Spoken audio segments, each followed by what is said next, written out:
so that there was not necessarily a hard and fast requirement that come out of enterprise fund revenues.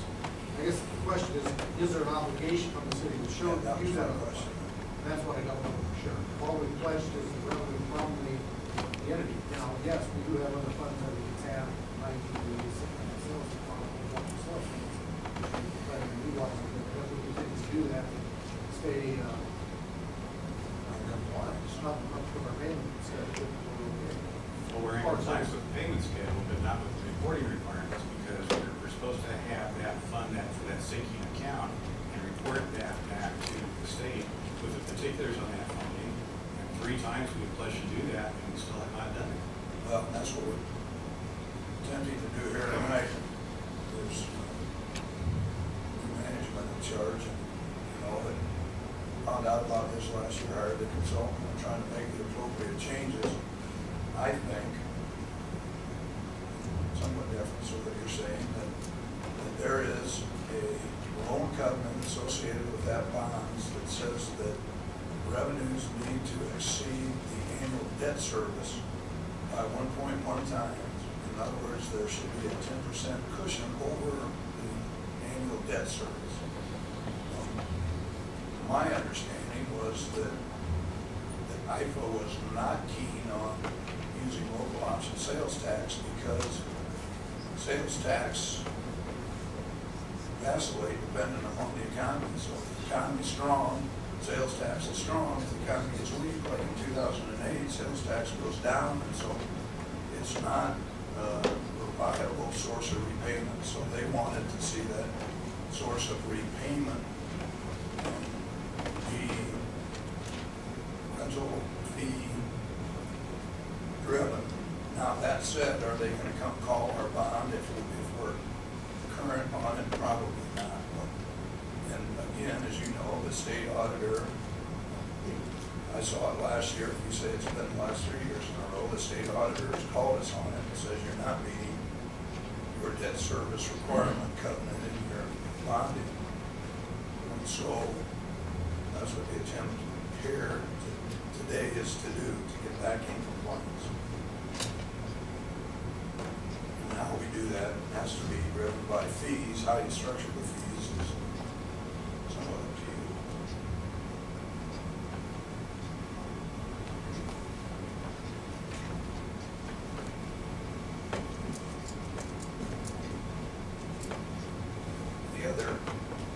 Anyone else wish to address the council? Is there a motion? Yes, please. Mr. Mayor, You bet.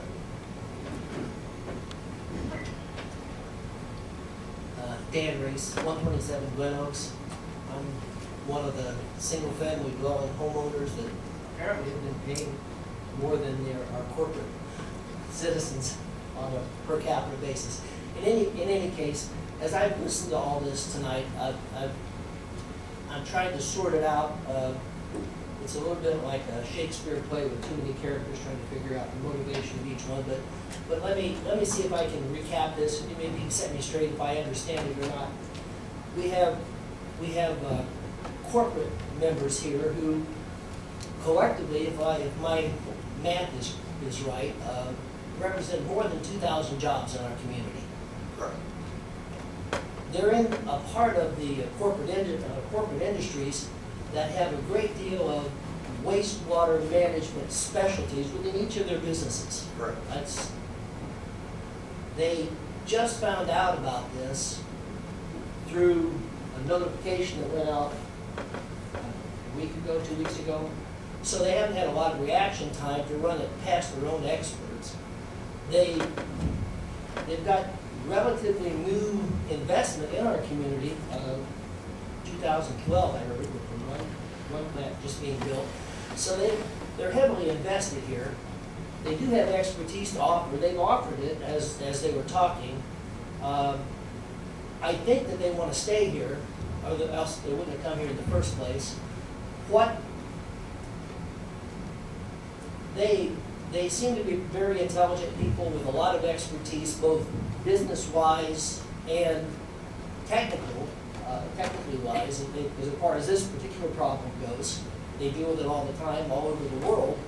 in the case of ConAgra, it could be Tyson, but certainly all over the country. So they haven't had a chance to put their heads together or maybe work with our own experts that we have on the city payroll. I would be interested to hear what they would have to say if there was time for them to actually get their task force together with our own experts and say, well, how can we address this? Because they've listened to the same thing I have, and I bet you they have a pretty good idea what the issues are right now. Is that true, gentlemen? Well, just, And I understand how we got into trouble. I get to muddy it. the water a little bit, I don't know we're in trouble. We are the lowest cost producer, no higher than third lowest, depending on the flow of particular users in the entire state of Iowa. The last fee increase we took was 2005. That was a 5-year rate increase. For a variety of reasons, we didn't raise it in 2010, and frankly, we should have. We were able to sustain 5 years without a rate increase from the fact we had reserves and the fact that we sold a farm where we used to put the sludge, which is the residual of the sewer treatment plant. We spread it out over the farm field. We sold that to a developer, and so we got some revenue for that. And so we're able to sustain, and frankly, we waited too long. So the issue is that we've been spending more than we take in, and this year we will go negative. And so in the short run, the alternatives are various depending on who you want to charge, and frankly, we could raise your residential substantially and keep theirs low. And so And you've already this told us isn't we're paying easy. more than they are Yeah. as far as But you won't be when it's done, and it's through no fault of theirs. It's just how the rate structure was in those days. Well, that's part It of what was I'm kind of an trying to. economic development recruitment tool, and now it can have the adverse effect of driving business away. So it's not an easy call. Everyone up here has asked the same question. We value our businesses. They are good corporate. ConAgra is a sponsor of the Los Fest, and we're very thankful for that, and we want to do right by them. But by the same token, we got to cover our costs, and so we're willing to listen and adjust accordingly if we can, I think. I think a fair deal is not a fair deal unless it's fair to all concerned. But in any case, I understand, Mr. Mayor, we've been operating at a loss, and you're the guy that was just elected, so you inherited this. And you have my sympathy, and you also have my gratitude for dealing with it. That makes one of you. The thing I was puzzling with and figuring out if there's some way there should be some synergy developed to line things up for some sort of a solution. Is obviously I would like to, as a person who actually worked for a company that made a profit, I mean, during my work, I'd like to see our enterprise services run where the operating revenue met the operating expenses. That's sort of the world I lived in for 30 years, and it just seems intuitively obvious to me, but I've come to believe that people in various forms of government don't necessarily see it that way. In any case, and we've been fortunate, and we've gotten a nice ride for a few years because we sold off some capital assets and then used that money for operating expense. I get that. And I'm sure we won't do it anymore because we won't have any more sludge farms to sell. Fresh is not the right term.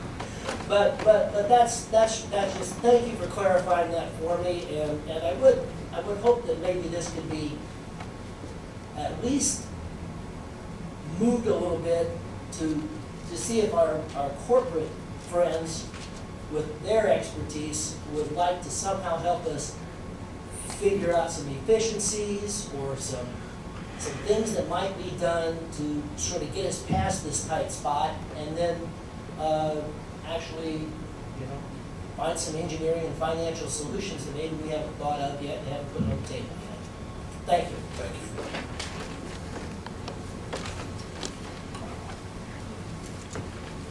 Mark, name and address for Mark Hanson, 110 Highclere. The more I listen to this, everyone says, well, why is it unfair that the residents are paying more than the commercial and everything back and forth here? And the fact is, when you look at property tax and everything else, everyone's always taxed at different rates here. So we might have commercial less for one tax, but they're paying a lot more on another. I'm pretty sure nobody in this town is a $27 million house, but yet they're gonna be paying, property tax on $27 million. So there is a significant by our corporate partners paying for things here.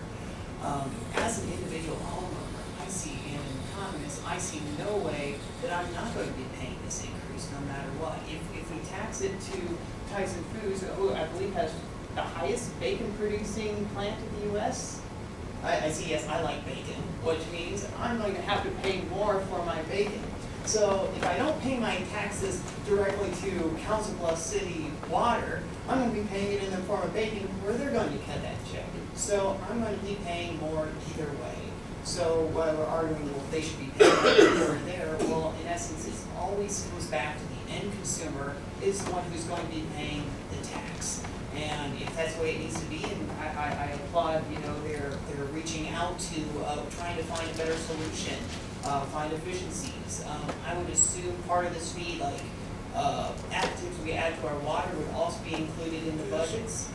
So I was just reading, England just did a study today that adding fluoride, which I believe we still do in this city, actually is a huge cause of depression and obesity in England. And now, obviously, jury's still out, it's worth the research, but it might be one of those things of saying, you know what, this is a cost we could cut to help keep these costs for our sewers down.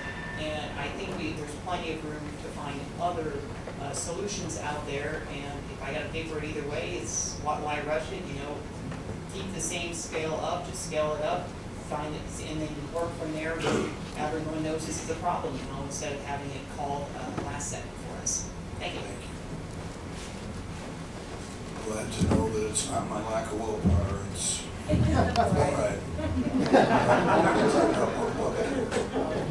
You've had your time, thank you. Jeff, maybe I missed the record. My name is Jeff Jorgensen. I live at the 201 Shady Circle in Council Bluffs. I was listening to some of these gentlemen here, especially Tyson Foods, express some concern with jobs, with this rate increase maybe costing some jobs.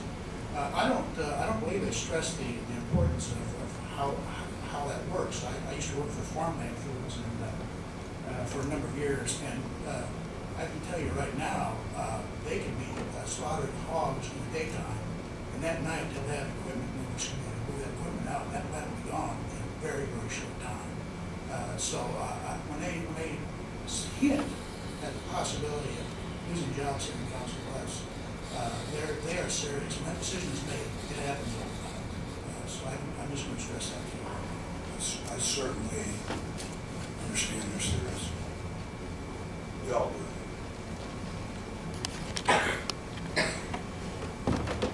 Anybody else? Anyone from the council? Or is there a motion? I'm sorry. I would make a we don't have a choice, we have to do something with securities, I think that's obvious, and like Mayor said, it's how you do it.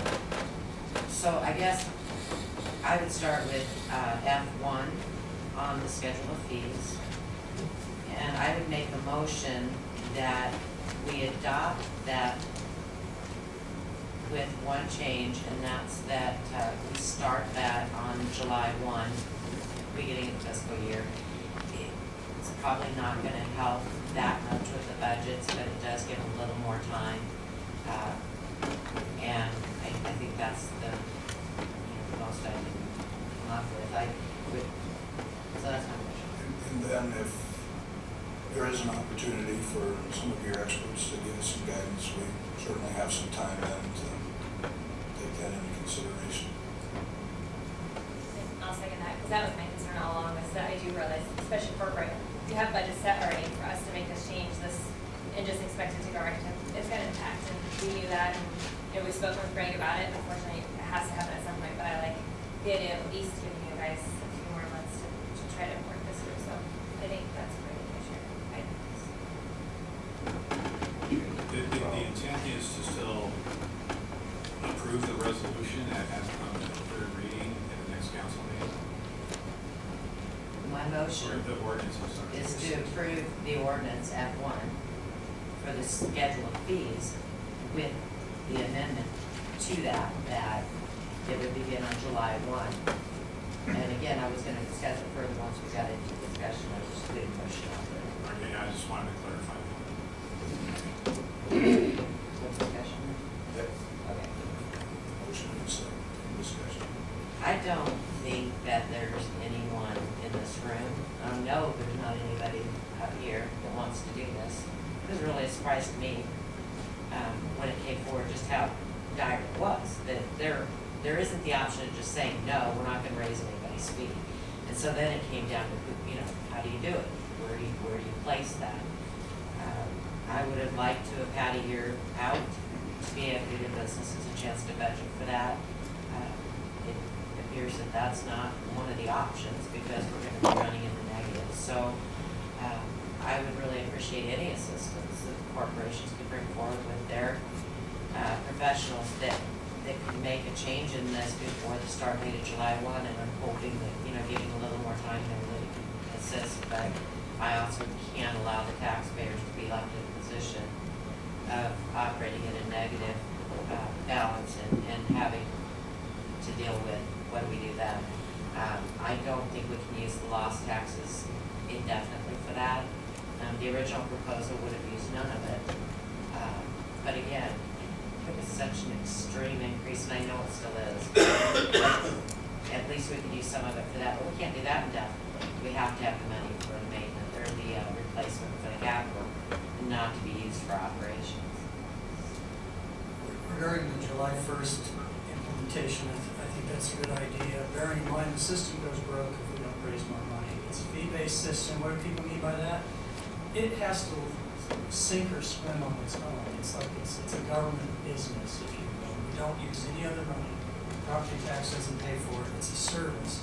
So how are we going to keep the system working? I don't think there's anyone here who wants the sewer system to stop working. Think about it for a moment. You know, delaying it a few months, I think that is the most we can do, bearing in mind that, remember, the homeowner isn't getting $3.6 million of local option sales tax money being used as a cushion to, I recognize it's a massive increase for the 6 largest users are the ones that go up 400 or 500%. The vast majority of other businesses, they do go up a lot more than residential, but they don't go up 500%. I want people that to be clear. But so of the homeowners who are the ones who are primarily shopping and paying sales tax, they're going to be subsidizing $3.6 million over 5 years to cushion the blow. They're not getting that. So I don't see this as unfair. I see it as us doing everything we possibly can to be reasonable, but at the same time, I can't look in the eyes of, you know, widow and Social Security or working family and tell them you need to pay 5 times more per cubic gallon of water you use than the largest users among us. I hope we'll have to double their bill. And if we're going to worry about, you know, it's tough. I don't like to see anybody's fees go up. But if I have to choose between the widow and Social Security or the large business that can price it in, you know, you can choose not to buy bacon. I think it's fantastic as well. But you need water. You can't choose not to have water. You got to have sewer if you have water. And it's as fair a deal as we can do. I commend the mayor on this issue. I 100% agree with him. I think he's rather courageous and he's doing the right thing, and I support him on this. I'm going to have to vote against this. I was concerned about it at the last city council session. I said I wanted to see the budget numbers when they came out so I could have a better informed position on where we've been and we're headed. And those numbers tend to unfortunately strengthen my concerns, not allay them. It was discussed earlier that our largest employers had not yet seen the data, that they would not be provided a report from CDM Smith, the contractor that was hired, until after the ordinance was passed and become law. I was somewhat shocked when I heard that today. This is kind of reminiscent of Nancy Pelosi saying that we have to pass the bill in order to know what's in the bill. If we cannot validate that data in advance, then I'm really questioning what sort of impact that this is going to have upon our community's largest employers. And I'm also concerned about the financial report. I see the budget numbers, but when we're told by the state auditor's office that we are not supplying them with the types of auditing reports that they wish to see for these sorts of funds, my concern gets turned up somewhat. There's really no surprise in this request for revenue or for a rate increase. More than a year ago, the budget submission for 2015, our financial officer wrote that he was concerned about our ability to bring in revenues to the city, and we needed to start looking at things such as the sewer fees. That was over a year ago. At the study session, it was discussed, and it's been discussed again in the current budget proposal, that there's different ways to look at increasing city revenues that are coming in overall. And at the end of the day, I'm concerned that this is really what it's all about, not the operating costs for this enterprise fund, but overall city revenues. Now, when I look at the budget, when we talk about overall expenses, and when you add the entire operating budget for public works, everything that includes street, sewers, and levies, you add all that together and you compare it up against the three primary sources of revenue. That's the road use tax, the sewer rate, and the lost or the local option sales tax that this community has been paying for a long time. When you add those three sources up, you still take in more than our public works budget.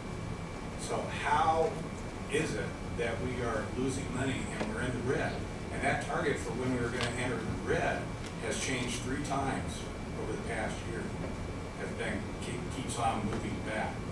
So I'm really kind of questioning the numbers here. When anybody in the government starts talking to you about equity and fairness, you better start running. Some pretty ludicrous statements. I'm sorry. I'm sorry. This financial state auditor for many years has recognized the city of Council Bluffs for excellence in financial reporting. And for you to allude that we are not providing correct reporting to the state auditor is totally incorrect.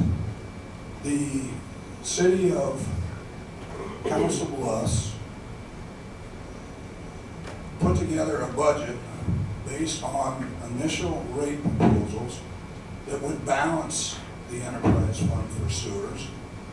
And so you look at the budget and say, well, they're balanced, we don't need the money. Well, it's because we put in there an adjustment for increases.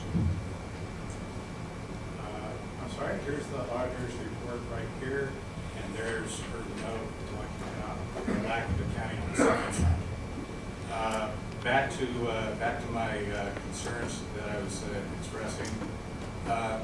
When we talk about equity and fairness, we provide all sorts of breaks to specific tax-paying entities all the time. On tonight's agenda, we discuss rather expensive tax incentive being provided to a business that will have financial payback over the long term. But those tax incentives, those breaks on rates to particular taxpayers are adjusted for market realities because our tax laws are messed up. In this particular instance, taxpayers have been paying local option sales tax for a long time. And that's why the sewer rates in this city are as low as they have been. And so this is a common recurring theme where Mr. Ringenberg throws something my way and says, here it is right there. So for the people at home, financial condition. At June 30th, 2014, the city had a deficit balance of $91,975 in the special revenue levy certification improvement fund. It has nothing to do with sanitary sewer. The city should investigate alternatives to eliminate this deficit and to return the fund to its sound financial position. $145 million budget. We're talking about $91,975. The response from the city's finance director at the time, this fund was established in late June of 2014 after the city had been approved for a state grant of incremental state sales tax revenue for flood mitigation efforts. Again, nothing to do with sanitary sewer. Funding for the improvements will come from revenue cited above and from local option sales tax revenue. In the future, periodic transfers from the special revenue city local option sales tax fund will be made to supplement the state sales tax revenue for the cost of the efforts. In fiscal year 2014, the first expense of the city incurred was paid on June 24th of 14. The payment in accrued accounts payable on June 30th gave rise to the deficit balance. In future years, revenue and transfers will be made throughout the year to mitigate the likelihood of fund balance at the end of the year. It has nothing to do with sanitary sewers. You throw it my way and say, there it is. So there it is back at you. If anybody would like to see a copy of the full report and a portion that he did read, I'll be happy to send that to you. That's the portion you gave me. Reach me. That portion you gave us. Thank you very much. No, I'm sorry, it says right here under 4F14 and 4H14, we're not providing the reports on the sinking account back to the state. Never have. It's not what you gave us.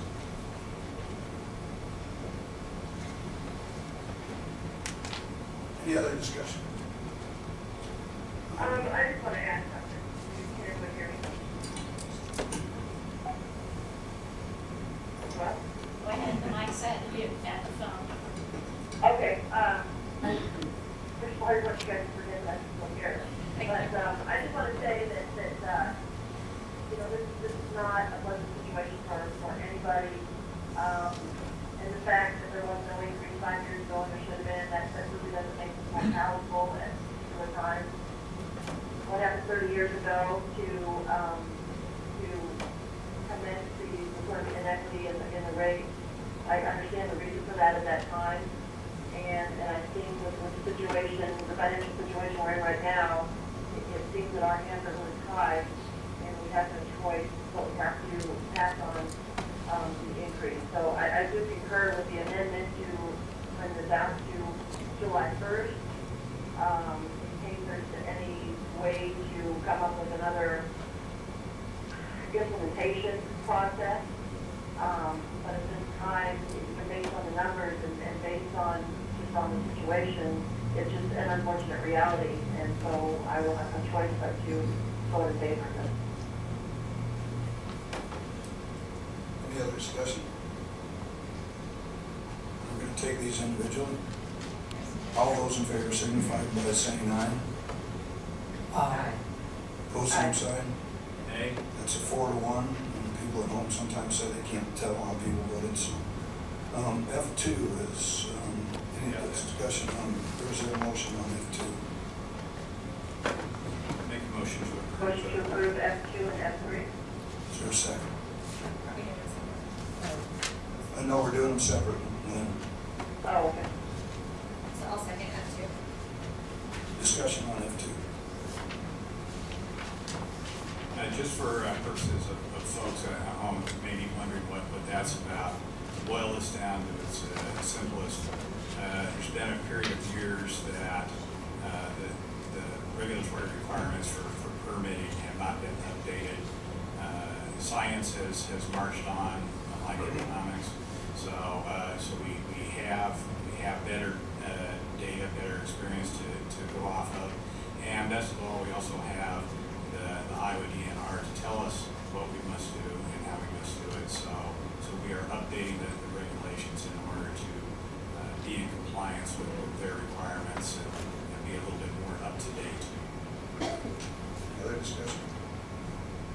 All those in favor signify by saying aye. Aye. All same sign. And finally, F3, Motion to approve F3. Second. discussion. This is $3.6 million transfer from the local option sales tax into the sewer enterprise fund. And if I may, speaking for myself, I'd love to hear other opportunities, if possible, other ways that maybe advise you why first things can be done. But for me, the deal breaker is the residents aren't going to pay more than business. In my mind, that has to stop. Just so you know where I'm coming from. If you're planning, I think it's only fair for me to tell you where I'm coming from. Any other discussion? We're doing this by resolution, so this can also be changed subsequently by Resolution, yes, Yes, sir. that's correct. Hearing no other further discussion, all those in favor signify by saying aye. Aye. Opposed, same sign. I'd echo what Councilman Watson said. Please, if you have ideas, get them to us. We're very receptive to those ideas. So, And thank you to those of you that did come tonight, that was helpful to hear. Madam Clerk?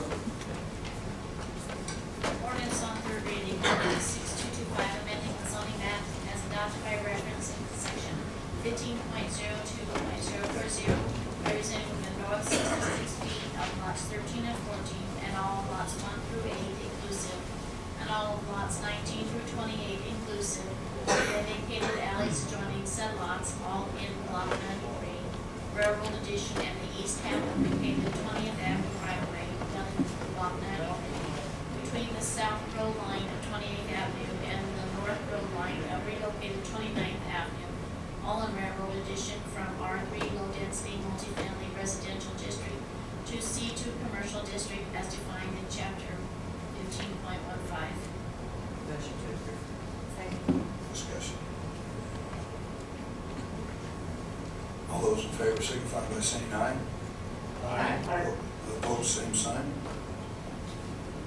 Resolution 15-58, authorizing changes to be assigned to positions of the Information Technology Department.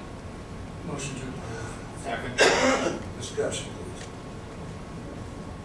Hearing none, all those in favor signify by saying aye. Aye. Opposed, same sign. Resolution 15-59, authorizing the mayor to sign a grant award letter of agreement with the Iowa West Foundation to provide financial assistance to rehabilitate the Broadway Park building. Second. Discussion. All those in favor signify by saying aye. Opposed, same sign. Resolution 15-60, authorizing the mayor to sign a grant award letter of agreement with the Iowa West Foundation to provide financial assistance for the MAC Entertainment attraction. Motion to approve. Second. Discussion. All those in favor signify by saying aye. Opposed, same sign. Resolution 15-61, authorizing the mayor to sign a grant award letter of agreement with the Iowa West Foundation to provide financial assistance for the return to Fairmont Park project. Motion to approve. Second. Discussion. This adds yet another fantastic donation to restoring Fairmont Park. In this case, the Iowa West Foundation will be giving about 10% of the total amount of money that's been allocated to this project. About 20% has come from a state grant, and it looks like about 100,000 has come from Newton Rotary, and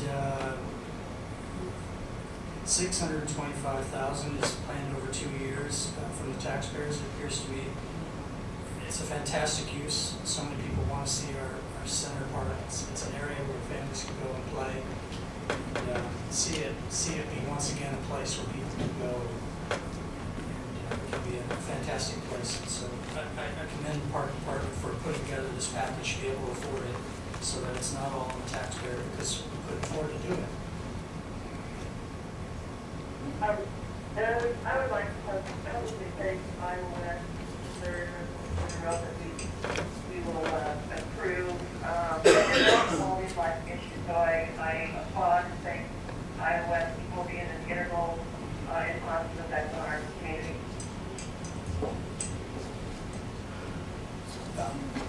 Don Ageroff and Stubblefield Drive. Is this that water deal on top of where the lodge used to be? Is that what you're reference to here?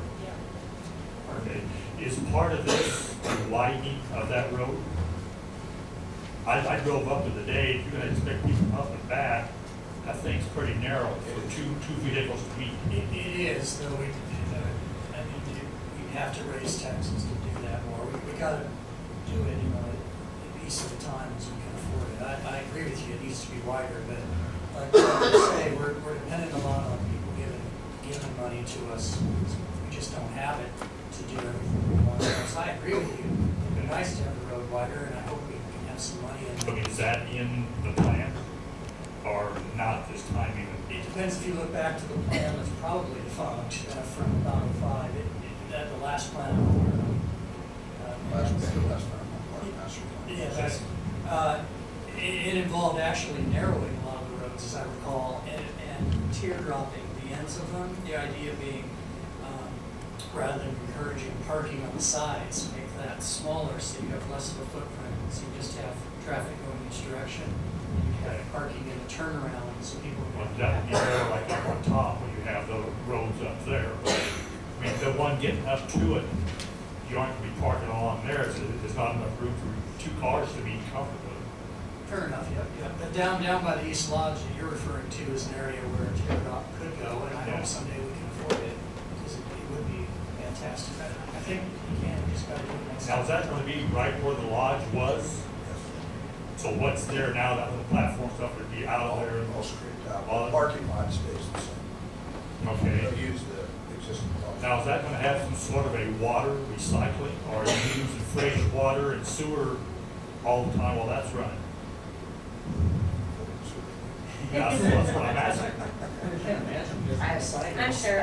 It's got to I be would a cycle. imagine so, yeah. I'm sure we can get back. Then you gotta have a good filtration system or something to recycle it, because you wouldn't wanna splash little germs back on the kids. No, but we don't have anything in the city that I'm aware of that uses fresh water continuously. All of the systems use it somehow, chlorine for the things people are in.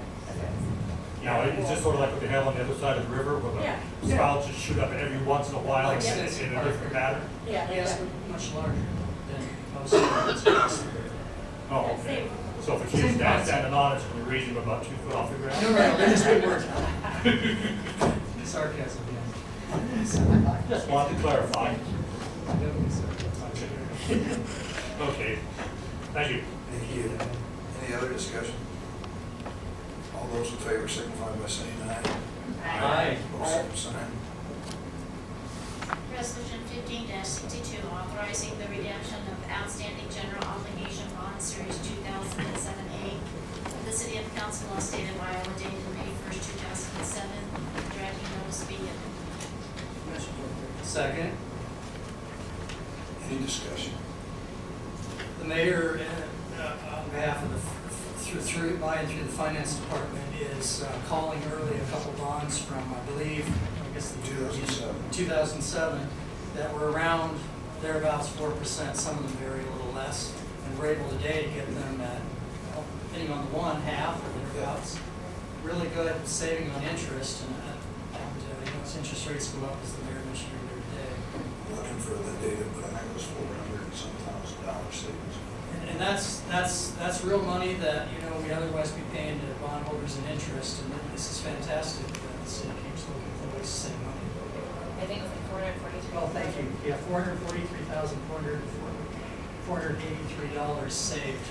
And that's money we'd otherwise lose every penny of to interest. It's fantastic. Any other discussion? All those in favor signify by saying aye. Aye. Both same sign.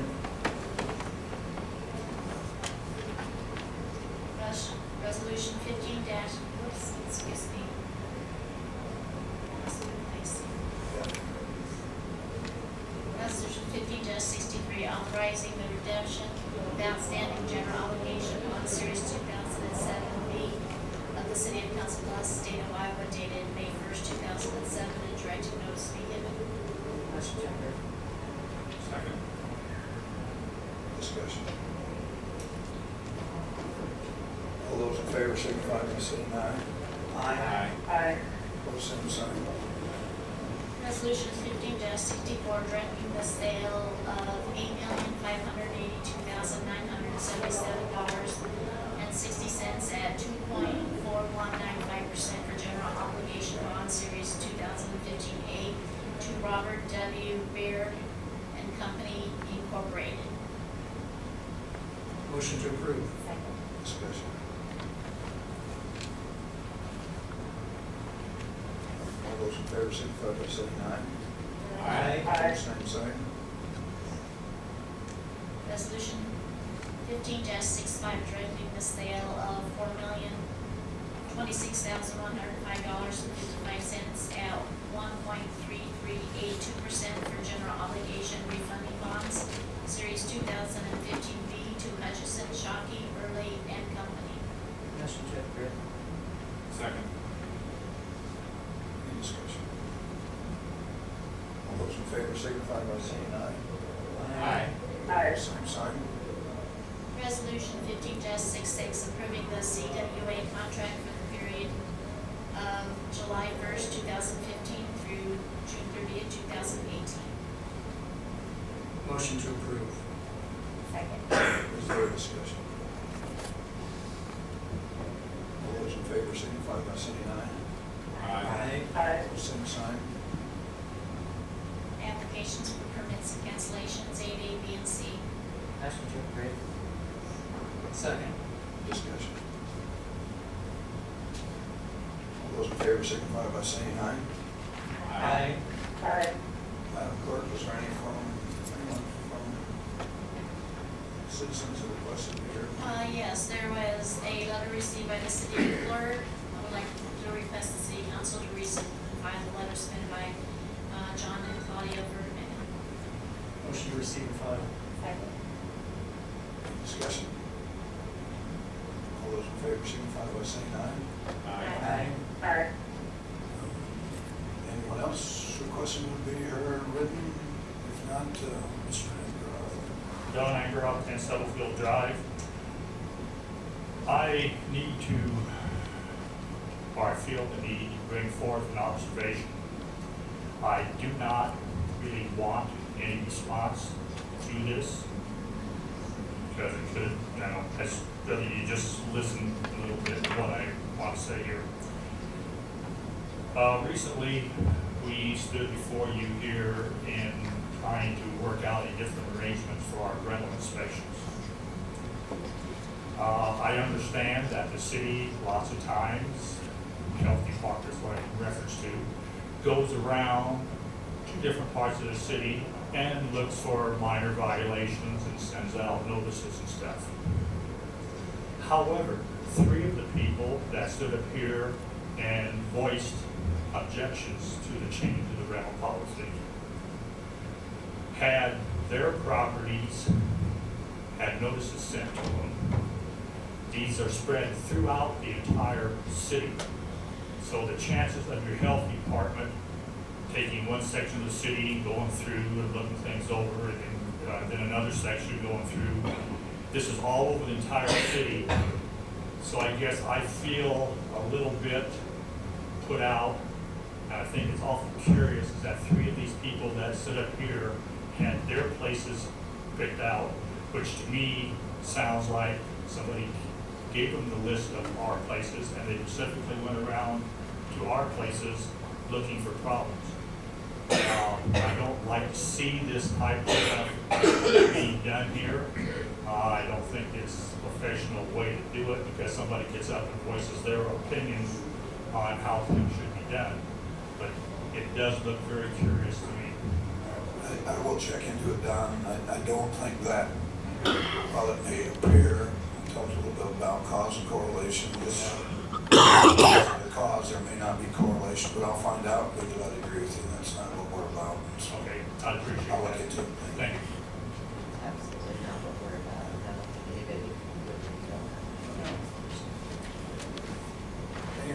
council. Well, the news reporter's already gone. And so I'll have to address that separately with them, but I did want an opportunity to address, the newspaper articles that regarded the proposed development, on Broadway, next to the old bank building. The newspaper definitely misquoted me. You know, what I said was, I did not know if we needed or could bear any more very low income housing being developed in downtown. And in fact, what I was quoted as saying was, I didn't know if we needed any more housing downtown. Well, anybody who knows me knows that I'm all about development and all about housing downtown. And unfortunately, now letters are coming in, things are being posted saying that we need market rate rent apartments downtown, and they think I'm against that. When actually that's what I said was, you know, I was just trying to get them to commit that it would be market rate rent. So I'll put that out there for those watching at home, and then I will talk to the Nonpareil, maybe get them to quote me correctly on that one. And I concur that that's what I heard you say. It is I what watched she the said. video again just to make sure that that's what I said. It is what she said, and, you know, misquotes are similar. I know, yeah. Anyone else? If not, we're adjourned. Unless I watch it, we can. That was sarcasm. Yes, sir.